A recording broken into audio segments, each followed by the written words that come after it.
how did you see Trey Lance's day?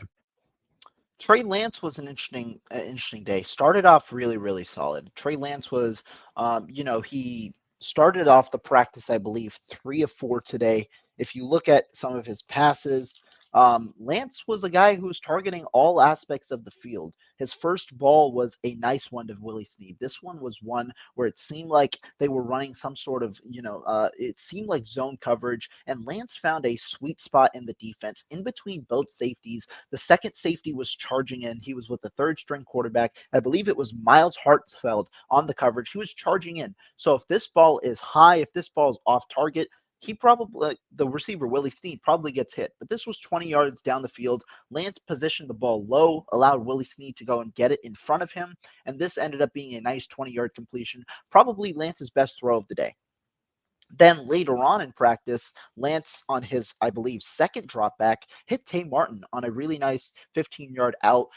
Lance has really started to perfect this throw. This throw that requires good timing because the receiver is going out to the sideline, and he's able to throw it with anticipation. He's able to throw that ball on the money. It's a nice 15-yard out. And this was impressive to me a little more this year than last, because this year, when you talk about it, last year when you talked about it, Lance would miss these throws wide or high.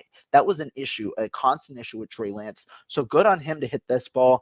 Did have a pass where he threw a ball behind a receiver, thought that he would have probably wanted to have that one back, and then hit a screen pass to Deebo Samuel, identifying the pressure coming in. There was a free rusher, hit a nice screen pass to Deebo Samuel with good touch, got the ball out quick.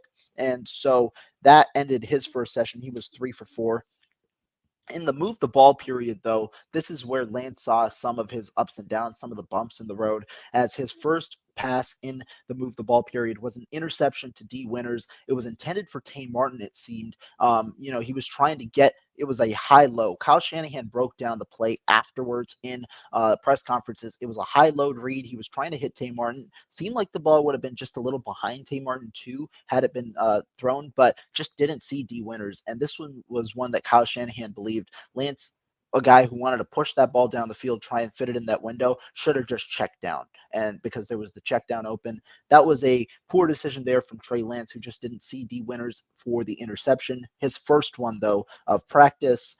Next up, Lance, he hit Braden Willis. This was a nice play, a nice play action, rolled to his left, hit Willis coming across to the left. Willis made a nice catch near the sideline, gets 5 yards here. And then on the last play, some might see it as a negative, but Lance's last incompletion was a 3rd and 4, coming off play action, rolling to his right. Kerry Hyder, I believe, was the defender, was right in his face, and this one was going to be a sack. This was in move the ball on 3rd and 4. Instead of taking the sack, Lance throws the ball away, spikes it into the ground after moving out of the pocket so that he's able to, spikes it into the ground, and this one became an incompletion, and that was the end of practice. So, again, Lance, okay day, some lows, including the interception, a ball behind his receiver, but some real highs as well with the passes to Willie Snead and the pass to Tay Martin as well.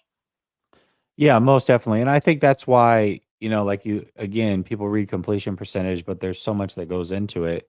The interception, certainly you can't have that. And that's why I put him, when I do my grades, you'll see there's a reason why I have him below the other quarterbacks, because overall that interception is key. Even though he made, again, arguably the best throw of the day, you look at the completion percentage, maybe it was a little lower, but one was a really good play to get rid of the ball, because literally it was like, soon as he even flipped his shoulder around before he could even get halfway to setting himself, defender's right in his face. It's like, well, what do you do? You get rid of the ball there.